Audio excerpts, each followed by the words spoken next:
পরে কথা দেবে কবিতা দি ছাড়বে নিয়ে নিও ছবি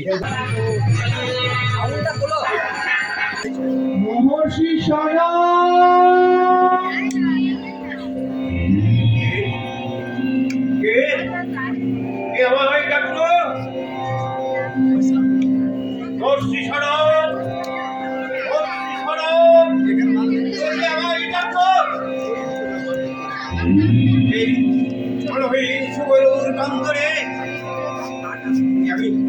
আমি কার ডাক শুনলাম?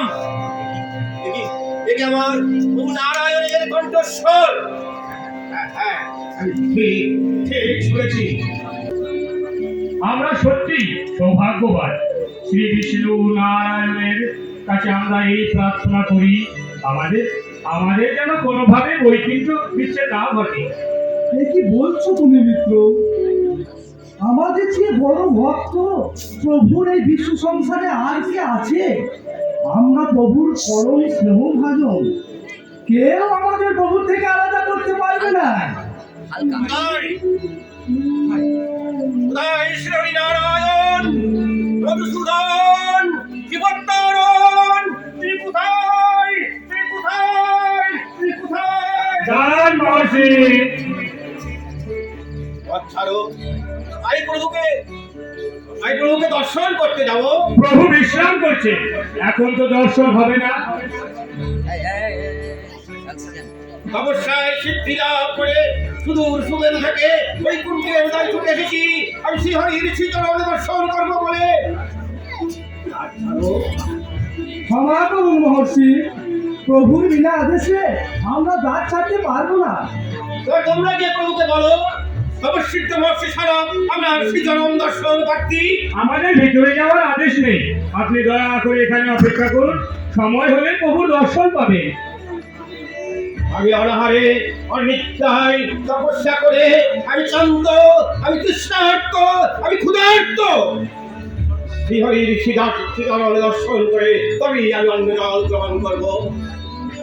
আমায় যেতে দাও, তোমাদের কোনো ক্ষতি হবে না। না, জয় বিজয়, যেন এটা আমার অনুরোধ। বৃথা অনুরোধ করছেন মহর্ষি, প্রভুর আদেশ ছাড়া আমরা যে কোনোভাবেই দ্বার ছাড়তে পারি না। দ্বার ছাড়বে না? না, ছাড়বে না? না।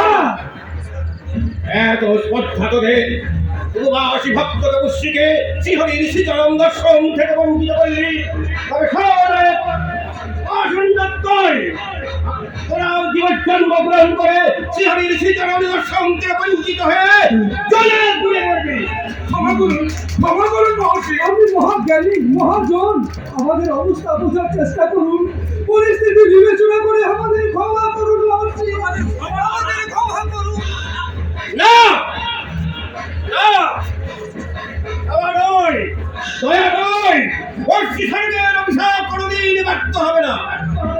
তাই কোথায় আমার নারায়ণ, কোথায় আমার মধুসূদন, কোথায় আমার প্রতিপাবন দীনবন্ধু নারায়ণ নারায়ণ নারায়ণং চতুর্বাহুং শ্রীবৎসপদভূষিতং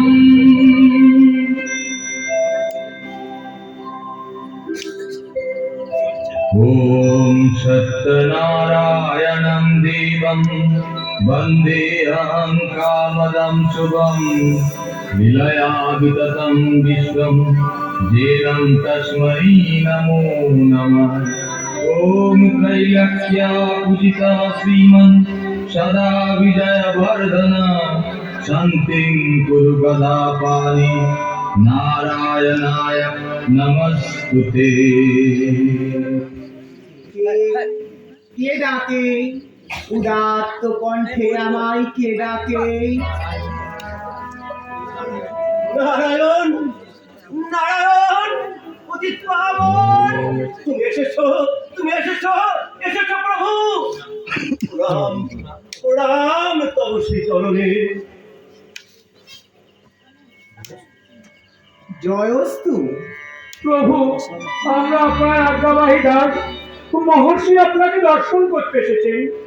আপনার এই আদেশে আমরা তাকে বাধা দিয়েছি। তাই তিনি আমাদের অভিশাপ দিয়েছেন, আপনার সেই চরণ দর্শনে বঞ্চিত হয়ে জীব জন্ম গ্রহণ করতে হবে আমাদের। কৃপা করে আপনি আমাদের রক্ষা করুন প্রভু। আমার প্রিয় জয় বিজয়কে তুমি অভিশাপ দিয়েছ ঋষি। প্রভু, আমি তপকৃষ্ট আপনার শ্রীচরণ দর্শন থেকে বঞ্চিত হয়ে ক্রোধে জ্ঞান হারিয়ে ফেলেছিলাম। হে নারায়ণ, তপসিদ্ধ ঋষির তো এত ক্রোধ থাকা উচিত নয়। আমি অনুদত্ত প্রভু, বলুন শ্রীহরি, কিভাবে জয় বিজয়ের মুক্তি লাভ হবে? আপনার চরণ ছেড়ে আমরা যে কিছুতেই জীব জন্ম গ্রহণ করতে পারবো না প্রভু। কিন্তু ঋষির অভিশাপ তো ব্যর্থ হবে না। কিন্তু আমরা তো ঋষির কাছে কোনো অপরাধ করিনি, তাহলে কেন প্রভু? বিনা দোষে তোমাদের অভিশাপ দিয়ে ঋষি যে অন্যায় করেছেন তার ফল তাকেও ভোগ করতে হবে। প্রভু, জগৎ বড় শক্ত স্থান মহর্ষি, যেমন কর্ম করবে তেমনই ফল পাবে। কি ব্যাপার, সদা বসন্তময় এই স্বর্গরাজ্য, আর আপনাদের মনে বিষণ্ণতা ও চিন্তার ছাপ মনে হয়েছে। বলুন কি হয়েছে দেবতা? বিষয় যে অত্যন্ত গুরুতর দেবরাজ, আর সেই সাথে চিন্তারও। তাই নাকি? তা কি এমন হলো যে মহাশক্তিশালী দেবতাদের কপালে চিন্তার ভাঁজ ফুটে উঠেছে? বলুন কি হয়েছে দেবতাগণ? দেবরাজ, আপনার ভ্রাতা মহর্ষি কশ্যপ পুত্র হিরণ্যাক্ষ ধরিত্রীকে মহাসমুদ্রে নিমজ্জিত করেছে। সৃষ্টির অস্তিত্ব এখন সংকটে দেবরাজ। স্বর্গরাজ্য কোনো শিশুর খেলনা নয়। একে অধিকার করতে হলে সামর্থ্য লাগে, বীরত্ব লাগে। ক্ষমা করুন দেবরাজ, কিন্তু মহাবলশালী হিরণ্যাক্ষের কোনো কিছুর অভাব নেই। অমৃতপানে আমরা দেবতারা অমর হয়েছি সে কথা ভুলে গেলেন দেবতাগণ। আমাদের কাছে আছে নানা দিব্য অস্ত্র, সর্বোপরি রয়েছে আর আপনাদের মতো মহাপরাক্রমশালী দেবতাগণ। অগ্নিদেবের তেজ, বরুণ দেবের অপ্রতিরোধ্য গতির কাছে হিরণ্যাক্ষ নিতান্তই শিশু। কিন্তু দেবরাজ, সে সব যে নিষ্ফল তার কাছে, সে যে বরদান প্রাপ্ত, আমরা যে কোনোভাবেই তাকে পরাস্ত করতে পারবো না দেবরাজ। আপনারা যে যুদ্ধের আগে অস্ত্র ত্যাগ করছেন দেবতাগণ, ব্রহ্ম বরদান তার সাথে আমাদের নিরুপায় দেবরাজ। তাহলে এখন উপায় কি? আমরা তো হাত গুটিয়ে বসে থাকতে পারি না। উপায় এখন একটাই দেবরাজ, শ্রীহরি বিষ্ণু। সামনে আয়, ক্ষমতা থাকলে সামনে আয়। ওরে মূঢ় মহাপাপী, ভগবানের যে আশীর্বাদ তুই বরদান স্বরূপ পেয়েছিস তার সদ্ব্যবহার কর, এখনো সময় আছে। ভগবান, পরীক্ষান, এই তো প্রকৃত ভগবান। বস্তুকে সমুদ্রতলে পাঠিয়ে তার অস্তিত্বকে সংকটে ফেলেছিস তুই, সৃষ্টির সৃজনে বাধা হয়েছিস তুই। এর চরম ফল তোকে ভোগ করতে হবে। আজ যেমন সৃষ্টিকে সমুদ্র তলে পাঠিয়েছিস, তেমনি স্বর্গ আর বৈকুণ্ঠকে রসা তলে পাঠাতে হবে। দেখি দেখি কার সামর্থ্য আঘা দেয় আমার। এই দুর্মতি, নিজের কালকে চোখের সামনে দেখেও এত আস্ফালন করছিস তুই।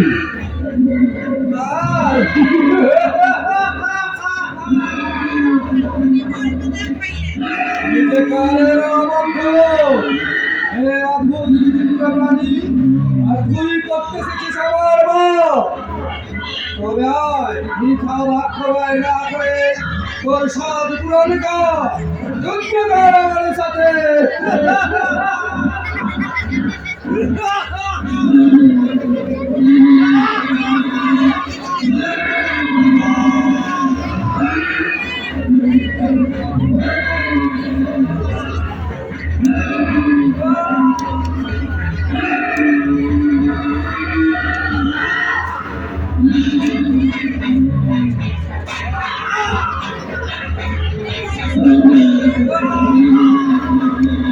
অমরত্ব লাভ করবো আমি আজই। আজ আমি মহেন্দ্র পর্বতের উদ্দেশ্যে রওনা দেব। যথার্থ সিদ্ধান্ত নিয়েছেন সম্রাট, কিন্তু মহারাজ আপনার অনুপস্থিতিতে এই রাজ্য চালাবে কে? কেন ভগিনী হরিকা আমার উপযুক্ত বলছে? আমার মতো এই তেজস্বিনী বীরাঙ্গনা দায়িত্বশীল আর সাথে তো তুমি রয়েছো, আমার মতো যাকেও তুমি সহযোগিতা করতে পারবে না? পারবো মহারাজ, অবশ্যই পারবো। কিন্তু কিন্তু কিন্তু রানীমা, কয়াধু কি হয়েছে তার? না, তিনি যে মা হতে চলেছে আর আপনি যে পিতা। পিতা? হ্যাঁ, তাই তো ভাতৃশোকে আমি তো ভুলেই গিয়েছিলাম যে আমি পিতা হতে চলেছি। কিন্তু কিন্তু কোনো চিন্তা নেই আমার। সুযোগ্য ভগিনী হরিকা সে নিজে হাতে রাজ্যভার নিয়ে রাজ্য পরিচালনা করবে। যে সংকল্প আমি নিয়েছি তা সম্পূর্ণ করে তবেই আমি রাজ্যে ফিরব। আর তারপর হবে বিষ্ণুর বিচার, বিষ্ণুর অন্ত, বিষ্ণুর অন্ত। শুনলাম শরীরের যত্ন নিচ্ছ না তুমি, এখন থেকে তোমার খেয়াল আমিই রাখবো। না না, তেমন কিছু না। আসলে পূজা না করে অন্ন গ্রহণ করার অভ্যেস নেই তো। পূজা? কার পূজা করো তুমি? তুমি কি জানো না এ রাজ্যে শক্তি পূজা ব্যতীত অন্য কোনো পূজা নিষিদ্ধ? হতে পারো তুমি মহারানী, রাজ আদেশ কিন্তু তোমার শরীরেও লাগু হয়। যে মানে মহারাজ হিরণ্যকশিপু কক্ষে প্রবেশ করছেন। আমি এখন এখানে? দাদা, তুমি এখন এখানে? হ্যাঁ বোন, আকাশ ভেঙে পড়েছে আজ আমাদের মাথার উপর। এসব কি বলছেন স্বামী? ঠিকই বলছি কয়াধু, আমার প্রাণ প্রিয় ভাতা হিরণ্যাক্ষকে ছল করে হত্যা করেছে কপর বিষ্ণু। এ হতে পারে না, আমার ভাতা মহা শক্তিশালী, বর প্রাপ্ত। ছল ছল ছলের আশ্রয় নিয়ে সে ভ্রাতাকে বধ করেছে। তাই আমি ঠিক করেছি তপস্যায় ব্রহ্মদেবকে সন্তুষ্ট করে তার কাছ থেকে আমি অমরত্বের বরদান নেব। তারপর বিষ্ণুকে হত্যা করে ভাতৃ হত্যার প্রতিশোধ নেব আমি। বরাহরূপী বিষ্ণুকে বধ করে তার তপ্ত রক্তে হিরণ্যাক্ষের বিজয়ী আত্মার তর্পণ করবো। দেবরাজ, অনেকদিন হলো পূর্বশীর নৃত্য দেখিনি, আপনার অনুমতি হলে একটু। অবশ্যই। এই কে আছো? অপ্সরা উর্বশীকে প্রস্তুত করো। আহা, উর্বশী, চোখ জোড়ানো নৃত্য ভেবেই মন মোহিত হয়ে যায়। প্রণাম দেবরাজ। হ্যাঁ উর্বশী, তুমি এই স্বর্গরাজ্যকে নৃত্য কলার জাদুতে মোহিত করে দেবো তুমি। যথাজ্ঞা দেবরাজ।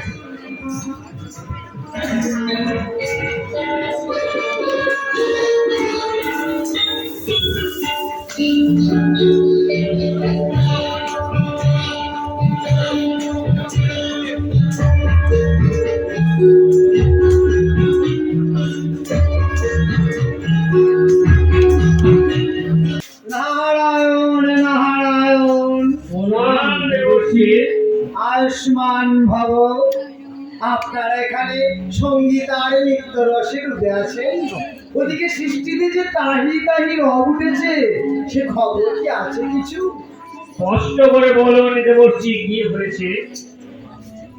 মহাবলশালী অসুর হিরণ্যাক্ষ শ্রী বিষ্ণু নারায়ণের হাতে নিধন হয়েছে, এ কথা নিশ্চয়ই জানেন। আরে, এ নতুন খবর কি দেবর্ষী? এ কথা তো আমরা সবাই জানি। আপনি এই পুরাতন সংবাদ দিতে এসে আমাদের রসভঙ্গ করলেন দেবর্ষী। সত্যি দেবর্ষী, আপনি একদম রসকসী। আরে এই আবার নতুন কে? আরে বাবা, আমার কথাটা মন দিয়ে শুনুন শুনুন শুনুন। মহাবলশালী অসুর হিরণ্যাক্ষের মৃত্যুর পর তার ভ্রাতা সম্রাট হিরণ্যকশিপু মরণপণ প্রতিজ্ঞা নিয়েছে যে সে প্রজাপতি ব্রহ্মাকে তপস্যায় সন্তুষ্ট করে তার কাছ থেকে অমরত্বের বরদান নেবে এবং শ্রীহরি বিষ্ণু নারায়ণকে বধ করবে। আপনারা এবার মূর্তি গিয়ে চাক্ষুষ করুন সেখানকার পরিস্থিতি। যথাজ্ঞা দেবরাজ। কোনোভাবে হিরণ্যকশিপুর তপস্যা সবে হতে দেওয়া যাবে না, কোনোভাবেই না, কোনোভাবেই না। বলে নমঃ। ওম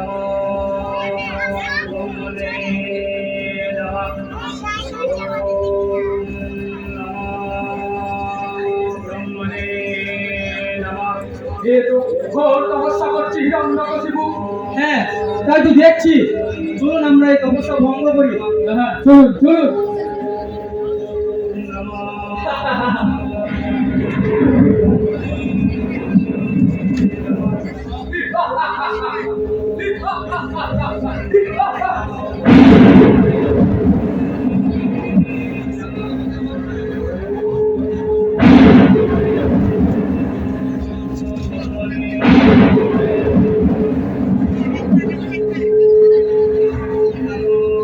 তার দিয়ে যে এক পর্যন্ত যে আমরা তার কাছেই পৌঁছতে পারছি না। সে তো ভয়ঙ্কর বিপদের সংকেত। হ্যাঁ তাড়াতাড়ি দেবরাজকে এর সূচনা দেওয়া দরকার। তাই ছলনাময় আমার কাকাশ্রীকে ছল করে হত্যা করেছে, আর আমার পিতাও নাকি শ্রীহরি নারায়ণকে বধ করার জন্য তপস্যায় রত হয়েছে। এই কথা কি সত্যি মাতা? এ জগতে পরম সত্যি শুধু একটাই, আর তা হলো নারায়ণ শ্রী বিষ্ণু পুত্র। তোমার পিতার জ্ঞান চক্ষু একদিন নিশ্চয়ই খুলবে পুত্র। মা, পিতা এখন কোথায়? কবে ফিরবেন? আমার যে তাকে দেখতে খুব ইচ্ছা হয়। তোরা কপাল তো, পিতা শীঘ্রই ফিরে আসবে পুত্র। নারায়ণ নারায়ণ। দেবর্ষি, কি সৌভাগ্য আমার! প্রণাম গ্রহণ করুন দেবর্ষি। সৌভাগ্যবতী ভব। কিসের সৌভাগ্য দেবর্ষি? সবই তো আপনার জানা। মাতা, ইনি কে? ইনি এক অনিষ্ট নারায়ণ ভক্ত, দেবশ্রী নারদ পুত্র। প্রণাম করো ওনাকে। প্রণাম দেবর্ষি। আয়ুষ্মান ভব। তোমার পুত্র এই দত্তকুলের প্রহ্লাদ রূপে খ্যাত হবে। পাখি যেমন পদ্ম জন্মায়, তোমার পুত্র সেই রূপ তার জ্ঞানের আলোকে এই আলোকিত করে তুলবে এই দত্তকুলকে। শ্রীহরি বিষ্ণু পরম ভক্ত হবে তোমার পুত্র জননী। আশীর্বাদ করুন দেবশ্রী। এসব এসব তোমরা কি শুরু করেছো? দাদার অবর্তমানে তোমরা তাকে এইভাবে অপমান করছো? তোমরা তোমরা কি রাজ আদেশ ভুলে গেছো? নাকি ভাবছো দাদা আর কোনোদিন বাড়ি ফিরবে না? না, না, এমন কথা বলো না। আমি সব সময় ঈশ্বরের কাছে স্বামীর মঙ্গল ও তার ফিরে আসার প্রার্থনা করি। ঈশ্বর? কোন ঈশ্বর? এ কপট বিষ্ণুর কাছে? পিসিমা, শ্রীহরি বিষ্ণু পরম করুণাময়, তিনি সকলের প্রার্থনা শুনেন। তুমিও এসো আমাদের সাথে তার কাছে বাবার মঙ্গল প্রার্থনা করো। তুই থাক, ছেলেটাকেও ছাড়লে না বৌদি। আসুক দাদা, এসবের বিচার হবে। নারায়ণের বিশ্ব সংসারের বিচারক, ভাঙা গড়া বাঁচা মরা সবই তারই ইচ্ছাধীন। বটে, আপাতত তার এই মূর্তি ভাঙা আমার বিচারাধীন। তুমি এসেছো নারায়ণ? তুমি ডাকলে আমি কি না এসে থাকতে পারি প্রহ্লাদ? আমি যে ভক্তের ভগবান। নিরুপায় অমরত্ব ছাড়া আমি কিছু চাই না প্রভু। আমি তোমায় অপরাধ দান করতে পারবো না, তবে আমি তোমায় বর দিচ্ছি। বড় মনুষ্য, দেবতা, যক্ষ, কিন্নর, গন্ধর্ব, অসুর, কোনো পশু পাখি তোমায় বধ করতে পারবে না। কোনো অস্ত্র শস্ত্র দ্বারা তোমার হত্যা করা যাবে না। দিবারাত্রি সকাল সন্ধ্যায় তোমায় কেউ বধ করতে পারবে না। জলে স্থলে অন্তরিক্ষে তোমায় কেউ পরাস্ত করতে পারবে না। এই পরে তুমি সন্তুষ্ট হও বৎস। যে বর আপনি আমায় প্রদান করলেন পক্ষান্তরটা অমরত্বের সমান। আপনি ধন্য প্রভু, আপনি ধন্য। কেউ আমাকে পরাস্ত করতে পারবে না। আমি অজেয়, আমি অমর, আমি অমর। এবার তোমার বরদান্ত তুমি মানব কল্যাণে কাজে লাগাবো বৎস। হ্যাঁ, তা তো নিশ্চয়ই। তবে তার আগে বিষ্ণুর সাথে হিসাবটা মিটিয়ে নিতে হবে। সেই দেশ তুমি এখনো বই নিয়ে বেড়াচ্ছ পুত্র। আমার তপস্যার একমাত্র উদ্দেশ্যই তো বিষ্ণুর বিনাশ, আর তা অচিরেই হবে।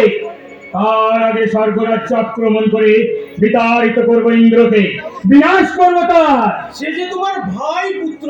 ভাই? কিসের ভাই? ওষুধের বলে বলিয়ান হয়ে দেবতা সমুদ্র মন্থন করলো। নিজেরা সবটুকু নিয়ে ওষুধে কেমন ভাবে ঢুকিয়েছিল তাকে আপনি ভুলে গেলেন রাজগুরু? অমৃত ভাণ্ড নিয়ে ওই ময়ূরী দুহরি কি ছলনায় না করেছিল, তাও কি আপনি ভুলে গেলেন? কিচ্ছু ভুলিনি, কিচ্ছু ভুলিনি। কেমন আছেন স্বামী? যেমন দেখছো সুস্থ আর কুশলে আছি আমি। প্রণাম রাজগুরু। কল্যাণ বস্তু আপনার পুত্র প্রহ্লাদ স্বামী। পুত্র পুত্র প্রহ্লাদ, কাছে এসো পুত্র, কাছে এসো। তোমাকে তোমাকে দেখে যে কি আনন্দ হচ্ছে তা আমি বলে বোঝাতে পারবো না পুত্র। কাছে এসো পুত্র। প্রণাম পিতা। আরে আরে প্রণাম নয় পুত্র, প্রণাম নয়। বুকে এসো পুত্র, বুকে এসো। আমায় তবে আজ্ঞা দিন মহারাজ। এসো শ্রাবতী। কেমন আছো দাদা? ভালো আছি বোন, তুমি কেমন আছো? রাজ্য কেমন চলছে? আমি ভালো আছি দাদা, আর রাজ্য ভালোই চলছে। আমার নির্দেশ মতো রাজ্যে হরি পূজা বন্ধ আছে নিশ্চয়। তাতে আর লাভ কি দাদা?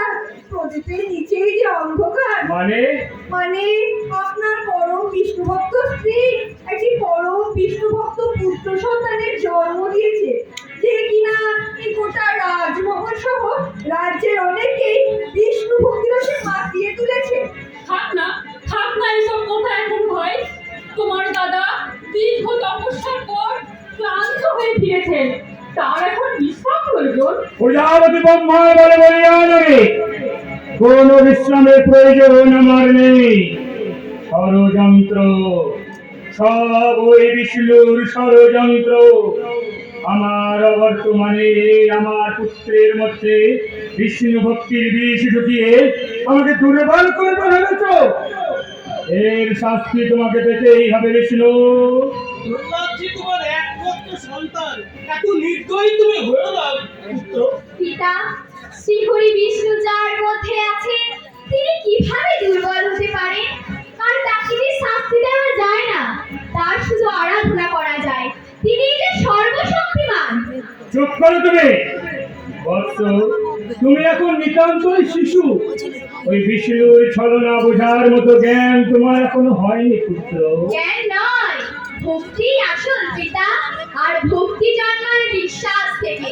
দেবর্ষি নারদ স্বয়ং এ কথা বলেছে। নারদ বিষ্ণুর চাটুকা, তুমিও সব কটাকে দেখে নেব। শোনো পুত্র, এই আমাদের প্রথম সাক্ষাৎ।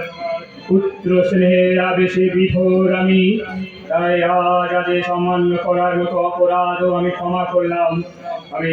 আমি স্বর্গরাজ্য আক্রমণ করতে চললাম।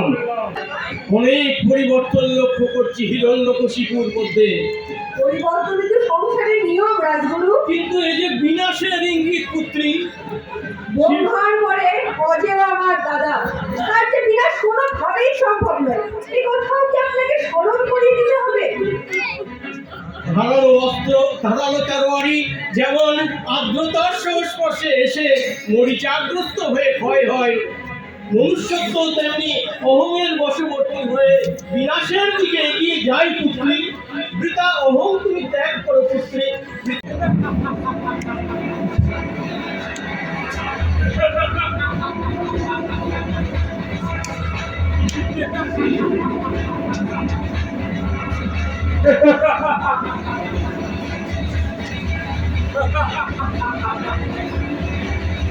দেবরাজ বোধহয় ভুলে গেছে যে ব্রহ্মার বরদান প্রাপ্ত আমি তো অমর। অমৃত পানে তুমি কেমন অমর হয়েছে একবার পরীক্ষা করে দেখি।